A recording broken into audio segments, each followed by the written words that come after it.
मनुष्य का स्वभाव ऐसा है कि उसे अपना दुख और दूसरे का सुख हमेशा बड़ा लगता है।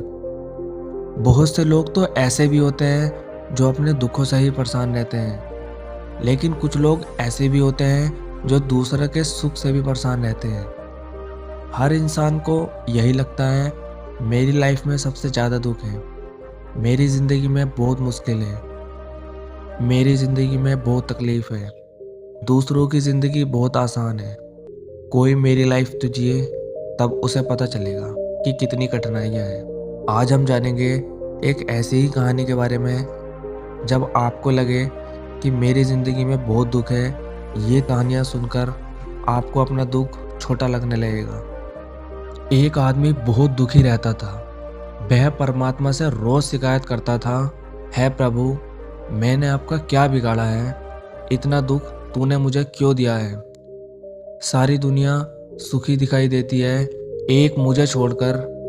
अगर मुझे कभी कोई दुखी इंसान भी मिलता है तो वह भी इतना दुखी नहीं होता है जितना मैं दुखी हूँ। आखिर मैंने तेरे साथ ऐसा क्या गलत किया है जो तूने इतना दुखी मुझे किया है?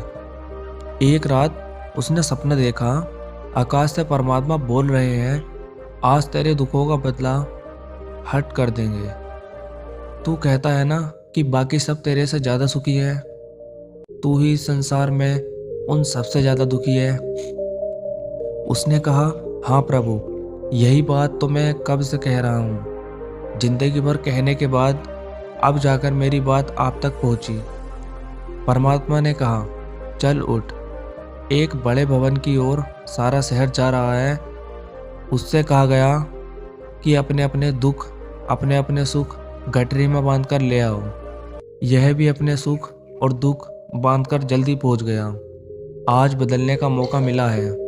उस भवन में पहुंचकर उसने देखा, यहाँ तो बहुत सारे लोगों की भीड़ लगी हुई है।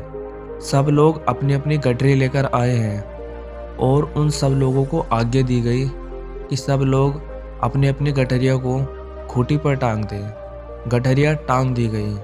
फिर आज्ञा हुई कि अब जिसको भी गठरी चाहिए वह बदल सकता है।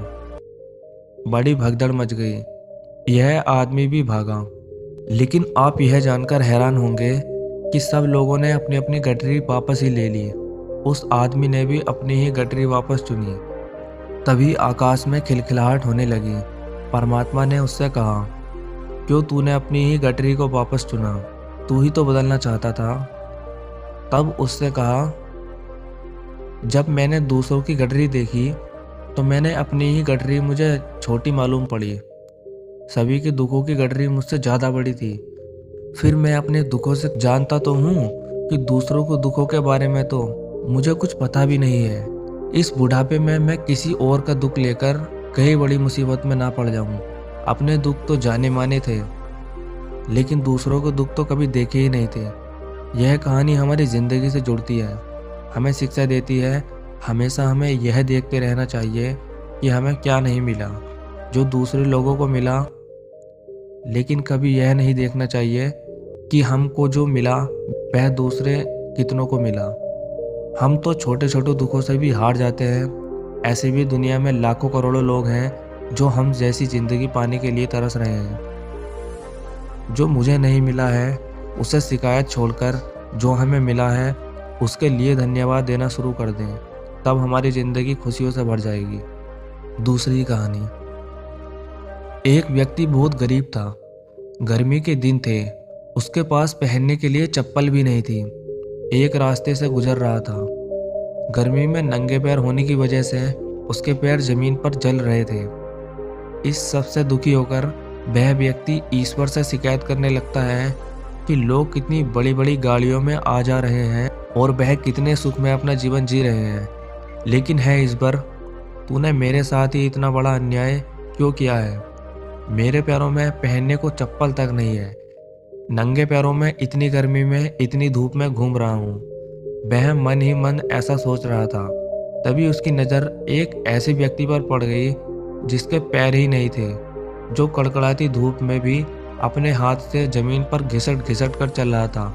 तो वह मन ही मन परमात्मा को धन्यवाद देने लगा, है परमात्मा, तेरा लाख लाख शुक्र है कम से कम तूने मुझे पैर तो दिए हैं। मैं मेहनत करके कमा सकता हूँ, अपने पैरों के लिए नई चप्पल खरीद सकता हूँ, लेकिन यह पैर मैं कभी नहीं खरीद सकता। यह कहानी भी हमें वह शिक्षा देती है कि जब भी आपको यह लगे जो आपने ज़िंदगी में चाहा वह आपको नहीं मिला, जो दूसरों लोगों को हासिल है वह आपको नहीं मिलता है, तब एक बार यह कहानी ज़रूर देखना कि जो आपको हासिल करना है, जो आपको मिलता है, वह दुनिया में ऐसे कितने लोग हैं जो उसे पाने के लिए तरसते रहते हैं।